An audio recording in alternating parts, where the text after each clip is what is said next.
Hello team, welcome to another ATP Geopolitics video with myself, Jonathan, MS Pearce. This is a Ukraine war breaking news update, another one. Oh my goodness. Actually, I would love to have included this on my last military aid video, but it came out just Benny Pie let me know about this just as I finished recording the other video. So this is a bit of an addendum, but it is also breaking news. It's in context of airframes being supplied to Ukraine. So I gave you a breaking news update this morning about how the first, what is probably 3 Mirage 2005F planes have been delivered from France to Ukraine, and they have trained pilots on them as well. So that's really good. At least 6 are coming from France. We don't know quite how many. And they might be able to get some from abroad as well, as there are other nations that operate them. Now, that's really good news. So you're starting to see a bit of a variety of what Ukraine can throw up into the air, but also they just need more. They need more planes. Well, in answer to that clarion call for more planes, the Dutch have announced, and this is on the back of Rustem Umerov, the Ukrainian defense minister, speaking to Breckelmans, the Dutch Minister of Defense, with regard to, or Secretary of Defense, I don't know what they call them over there, but they got together just the other day, and now there's been an announcement that a further batch of F-16s have come from the Netherlands. Officially announced today, Netherlands has transferred the second batch of F-16s to Ukrainian Air Force. Now, this is a Telegram announcement here.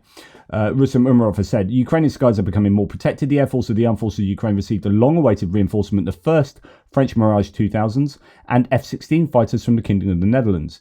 These modern combat vehicles are already in Ukraine and will soon begin combat missions, strengthening our defences and ability to effectively resist Russian aggression. I am grateful to France for received a long-awaited reinforcement.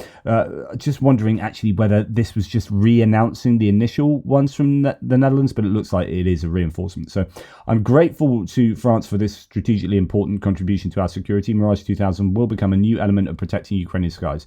The support of the Netherlands is another significant step that brings us closer to victory and provides reliable protection for Ukrainian cities and citizens. We continue to work systematically together with our partners to increase the number of modern combat aircraft in Ukraine. Thank you for the Allies for their trust, determination, and continued support for Ukraine. So that's really good news. Now, to give you a little bit more detail about these F-16s, Ukraine and Netherlands discussed F-16 deliveries and military aid. Was the January the 31st article. So this is just about a week ago. In the new Voice of Ukraine. So Ukrainian Defense Minister Umerov met with Dutch counterpart Ruben Breckelmans in The Hague on January 31st to discuss the supply of F-16 fighter jets and military aid to Ukraine in 2025. The primary focus of negotiations is a program for supplying Ukraine with F-16 fighter jets. Quote, Umerov said, we expect the next batch of aircraft to be delivered in 2025, while pilot engineering and technical training continues. Netherlands plays a key role in the Air Force coalition, supplying the development of our aviation infrastructure and capabilities, end quote. The ministers also coordinated the allocation of previously announced 400 million euros and prepared large-scale joint projects related to long-range drone capabilities, etc., etc. Right. For the F-16, there's an infographic saying the F-16 is the largest aircraft of the 4th generation. Nearly 5,000 units have been produced. It has over 10 variants. The US is ready to arm Ukraine with the 4th generation F-16 Fighting Falcon multifunctional jet. So hopefully the US are still behind support for the plane. It would be rather embarrassing if they end up not supporting Ukraine's use of these. There are 9 mounting points. The weight of the suspended elements is 7,700 kilograms. Is developed by General Dynamics, which sold its aviation division to Lockheed Martin in 1993. It has air-to-air missiles, the IM-7, Skyflash, Magic 2, etc., air-to-ground missiles, GM-45 JASM, Penguin, Mark 3, etc., guided bombs, GBU-27, JDAM, etc., and unguided bombs, lots of those too. So the background on the F-16s, this article says, during the 20th anniversary of the Ukrainian Air Force on August the 4th, Zelensky confirmed the delivery of F-16 fighter jets to Ukraine. Several F-16s along with the MiG-29 and Su-27 aircraft flew over Ukrainian skies during a welcoming ceremony for the troops. According to The Economist, Ukraine has received 10 of the promised 79 F-16s. So 79 promised. So remember, Ukraine want about, was it 160 of these, 120, 160, something. They need lots and lots of, I mean, the more the merrier. But 160 would be sort of game changing. They might be able to secure a lasting air advantage over the Russians with that many planes, although, they still can't fire as far as some of the better Russian jets, and with also with the range of the missiles, you also need the radar range too. But yes, 79 have been promised, and I think that maybe another 10 for parts as well. But at the moment, if they've already got sort of 10 and another batch has come, then, it's not that many. And put that together with the Mirages, you probably got around 20 jets that are flying over Ukrainian skies, out of all of those that have been promised. By the end of 2024, Ukrainian forces are expected to have the capability to operate 20 F-16 jets. So I don't know if others have come. So maybe that's 20 F-16s by the end of 2024. Now we've got 3 Mirages and a bunch more F-16s from the Netherlands. I don't know. Maybe it's 30 that are operational. It just depends. We don't know all of the... We don't know the exact number of F-16s that have been delivered. Ukraine experienced its first F-16 crash on August 26th, resulting in the death of Ukrainian Air Force Lieutenant Colonel Alexander Mez. The US-based Institute of Study of War reported on the 12th of October that a Ukrainian F-16 may have shot down a Russian Su-34 jet for the first time, although those rumours have been flying around.